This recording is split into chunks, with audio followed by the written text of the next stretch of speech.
Shalom, salam sejahtera untuk kita semua.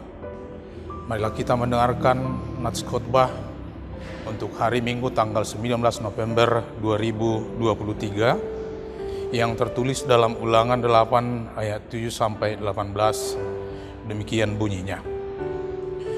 Sebab Tuhan Allahmu membawa engkau masuk ke dalam negeri yang baik, suatu negeri dengan sungai, mata air dan danau, yang keluar dari lembah-lembah dan gunung-gunung. Suatu negeri dengan gandum dan jelainya, dengan pohon anggur, pohon ara, dan pohon delimanya. Suatu negeri dengan pohon zaitun dan madunya. Suatu negeri di mana engkau akan makan roti dengan tidak usah berhemat, di mana engkau tidak akan kekurangan apapun. Suatu negeri yang batunya mengandung besi dan dari gunungnya akan kau gali tembaga. Dan engkau akan makan dan akan kenyang, maka engkau akan memuji Tuhan Allahmu karena negeri yang baik yang diberikannya kepadamu itu. Hati-hatilah supaya jangan engkau melupakan Tuhan Allahmu dengan tidak berpegang pada perintah, peraturan dan ketetapannya yang kusampaikan kepadamu pada hari ini. Dan supaya apabila engkau sudah makan dan kenyang, mendirikan rumah-rumah yang baik serta mendiaminya, dan apabila lembu sapimu dan kambing dombamu bertambah banyak, dan emas serta perakmu bertambah banyak, dan segala yang ada padamu bertambah banyak, jangan engkau tinggi hati, sehingga engkau melupakan Tuhan Allahmu yang membawa engkau keluar dari tanah Mesir, dari rumah perbudakan, dan yang memimpin engkau melalui padang gurun yang besar dan dahsyat itu, dengan ular-ular yang ganas, serta kalajengkingnya dan tanahnya yang gersang, yang tidak ada air. Dia yang membuat air keluar bagimu dari gunung batu yang keras, dan yang di padang gurun memberi engkau makan manna yang tidak dikenal oleh nenek moyangmu, supaya direndahkannya hatimu dan dicobanya engkau hanya untuk berbuat baik kepadamu akhirnya. Maka janganlah kau katakan dalam hatimu, kekuasaanku dan kekuatan tangankulah yang membuat aku memperoleh kekayaan ini. Tetapi haruslah engkau ingat kepada Tuhan Allahmu, sebab dialah yang berikan kepadamu kekuatan untuk memperoleh kekayaan, dengan maksud meneguhkan perjanjian yang diikrarkannya dengan sumpah kepada nenek moyangmu seperti sekarang ini. Demikian pembacaan Alkitab. Suatu ketika angin puting beliung berdebat dengan angin sepoi-sepoi, siapakah di antara mereka yang paling kuat? Untuk membuktikan itu, mereka sepakat berupaya untuk menjatuhkan seekor kera yang sedang memanjat di atas sebuah pohon. Kesempatan pertama diberikan kepada angin puting beliung. Dia bertiup sekencang-kencangnya, sedemikian kencang sehingga ada beberapa cabang pohon yang harus patah. Tetapi semakin kencang angin puting beliung itu bertiup, semakin kuat sang kera merangkul batang pohon itu. Kesempatan kedua diberikan kepada angin sepoi-sepoi. Ia kemudian bertiup dengan lembut. Kera yang sudah kelelahan itu kemudian mengantuk, lalu tertidur. Pegangannya melemah, akhirnya lepas, lalu kera itu menjadi jatuh. Saudara-saudara yang terkasih, umumnya manusia mendambakan kehidupan yang mapan, kehidupan yang berlimpah kenyamanan, dan jauh dari segala bentuk kesulitan. Tetapi yang menjadi pertanyaan, apakah kehidupan yang mapan itu, kehidupan yang nyaman itu, sudah pasti akan berdampak baik bagi kehidupan spiritual dan moral daripada manusia?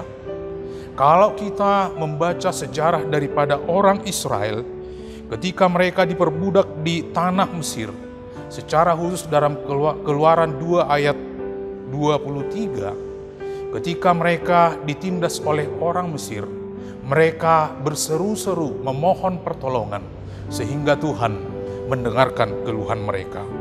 Tapi kemudian setelah orang Israel meninggalkan kehidupan yang penuh kesulitan di tanah Mesir dan juga di padang gurun, kemudian ditempatkan oleh Tuhan di tanah Kanaan yang berlimpah dengan susu dan madu, ternyata kehidupan yang lebih baik itu tidak membuat kehidupan spiritual mereka menjadi lebih baik. Sebaliknya, saudara-saudara yang terkasih, berulang kali mereka melupakan Tuhan, meninggalkan Allah, dan meninggalkan kehidupan yang benar, sehingga Tuhan berulang-ulang menghukum mereka dengan membiarkan mereka jatuh ke tangan bangsa asing. Bahkan pada akhirnya Israel Utara harus dibuang ke tanah Asyur, dan kemudian Israel Selatan dibuang ke tanah Babel karena ketidaksetiaan mereka kepada Tuhan. Sehubungan dengan itu, nas khotbah ini yang merupakan pidato perpisahan daripada Musa, mengajak orang Israel termasuk kita untuk menghayati 3 hal agar tidak dihanyutkan oleh kemapanan dan tidak menjadi manusia yang lupa daratan. Pertama-tama, nas khotbah ini mengajak kita untuk mengingat dari manakah asal kita. Ada sebuah pepatah yang mengatakan, panas hari, lupa kacang akan kulitnya. Kemakmuran, kehidupan yang lebih baik, bisa membuat manusia menjadi lupa diri, bahkan lupa kepada Tuhan.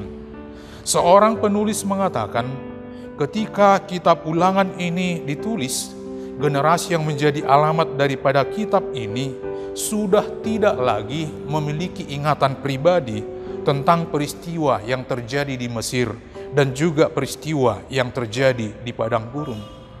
Itu sebabnya mengapa setiap tahun orang Israel mengadakan perayaan Paskah untuk mengingat bagaimanakah peristiwa yang mereka alami ketika akan keluar dari perbudakan Mesir. Mereka juga merayakan hari raya Pondok Daun. Mereka harus keluar dari rumah dan kemudian tinggal dalam pondok yang dibuat dari daun untuk merenungkan bagaimanakah kehidupan nenek moyang mereka sebelumnya ketika hidup di padang gurun, ketika hidup penuh kesulitan di tempat yang tidak layak.